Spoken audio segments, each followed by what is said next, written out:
Yeah, like you had to have like put a lot of thought into it with your team, your resources, just everything. You know what I mean? Like, and with how cool the bike is, like even just the plastics, like the look of the bike, like that, like the look of a bike can kill it. Yeah. Like it could make the bike look cool or look like crap. You know, like I remember when I first seen it, I was like, dude, I'm like, you know, there was other brands that came out like Alta and something else, but they never looked like a cool motorcycle. They were like, like that thing's kind of. But there's something with electric vehicles. Electric vehicles always have to look futuristic, super plastic, and they look like kids' toys, you know, in general. Yeah. And you know, we wanted to build a really beautiful product, you know, an object that looks beautiful. A bit like, you know, think about the Ferrari. It's a beautiful object. It's not just a beautiful car, and that's everything about it. Yeah, sure. So we spent a lot of time doing that. So from a business perspective, how did you look at the industry? Because you're saying something that I kind of like, you're reading people's mind. Like you can't break into an industry dominated by that much power with the exact same product because they have distribution, they have man hours, they have years of service and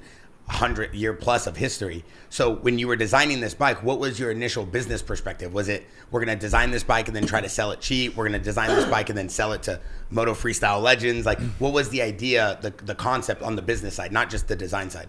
Yeah, but I think, you know, you can see that our industry is suffering from several issues. One of them is noise. So we have tracks shutting down all over the world because of noise. And a lot of people have land where they would like to ride. We met with Grant Langston, who has 6 acres, but he can't ride. You know, so he could ride, but he can't because of noise. And, you know, so I think we realized if we could make an electric motocross that is, you know, better than the best gas. And I think, you know, there's, you know, better in some ways, and maybe there are of course benefits with the gas bike as well, but something that is incredibly good, for sure there will be a market. There are always a certain percentage of people that are willing to try something new if it makes sense. And, you know, I think the bike does make sense. It is an amazing bike to ride, and I think most people that get it, like, you never go back. You know, like I have so many friends that they bought it because, you know, they like new things, they have money to spend, but once they bought it, they stopped using their old bikes and eventually they sold them. You know, because